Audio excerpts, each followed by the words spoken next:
russosbrand.com, where the pros are the pros. Yeah, there's definitely news. We talked about this rumor a few months back, but now it's official. WWE has announced, starting in 2025, the January 3rd episode of SmackDown, it will be expanding to 3 hours on the USA Network. It'll remain 3 hours for Netflix for Raw, right? Yeah, that starts January 6th. So both shows will be 6 hours. Wow. That's a lot. That's a lot, Al. And that's considering the performance of Saturday night's main event. I think it's troubling that I think it was a 2.3. Yeah, it was 1.6 on NBC and like 0.7 on Peacock. Yes, Al. Yeah. Yes. And that's disturbing. That used to, the reason that it was put on network television at the time. And listen, it regardless of what people think, and, all of you with your, everybody's watching TV different this way. Network television still carries a tremendous amount of weight and pertinence within the television world, and being able to draw a significant rating on network television, meaning you have access to a much broader audience than just a wrestling audience. It carries a lot of stroke within the television community, and not being able to draw a significant audience, especially considering the amount of promotion and advertising that they did for Saturday night's main event. That's disturbing, troubling for the wrestling business as a whole, because you've got both AEW that have lost numbers to the point where they've canceled now Rampage, and then you've got Saturday night's main event, which was a significant opportunity for the wrestling business, not for WWE, just for the wrestling business as a whole. And then for it to perform poorly, or in their mind, what they consider poorly, is disturbing. Al, the interesting thing to me is when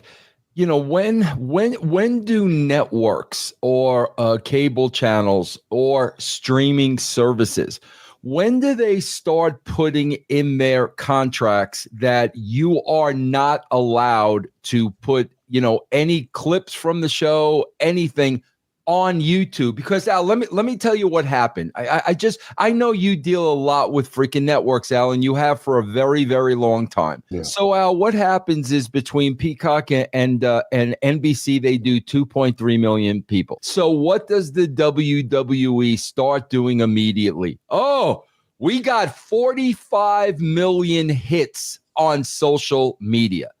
Now, if I'm NBC, I don't give a shit how many hits you got on social media, because that's basically telling me people don't want to sit down and watch the show for 2 hours or 3 hours, whatever it is. So they're going to get clips of the show and not bother watching the show. At what point does an NBC or a USA Network say, you know what?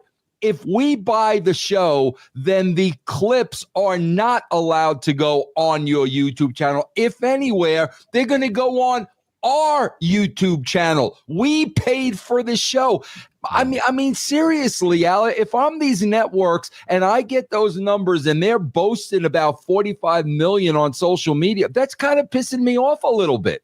Yeah, I'm surprised that that's not already the case. Really shocked that they don't already have a caveat like that in place in the contract, with dealing with anybody, that the content, once it's produced for NBC owns that content, or at least, has it for a certain period of time. Yeah, hold it back a week or two, right? Yeah, that they can then regurgitate out onto their social media. Yeah, I don't know. I'm surprised. Like I said, I'm shocked that's not already the case. But I don't think necessarily, that's playing that much of a role. It goes back to, because I know, you're going to use, nobody has attention spans and everybody's, basically a bag over their head. Why is it then, again, that such television shows like The Walking Dead and, Game of Thrones, and I could go down the list, drew such amazing and significant numbers on a consistent weekly basis, And when you can just go to YouTube and watch anything you want, okay, great. Well, why do they still draw enormous audiences? Well, because they provided a story that you had to follow that was intriguing and created what we in the wrestling business call heat, a desire to see it, and that you had to watch the whole episode and not just highlights of it. Otherwise, you were lost. You felt lost in the show. And also, Al, The Walking Dead and Breaking Bad and all of those shows we're talking about, hello, they're not 3 hours long, bro. So you can watch them in an hour. You don't have to sit there for 3 hours. Correct. Even movies aren't 3 hours. Rarely do you have a movie that's 3 hours long. It's, audiences get physically and mentally, and emotionally, they get tired. Even though I was reading a lot of comments over the holidays, a lot of people were saying they wish Homeless for the Holidays was like 4 hours, Al. They enjoyed it and loved it so much that they were hoping it was a 4-hour movie. Yeah, but I'm older now, so I can't.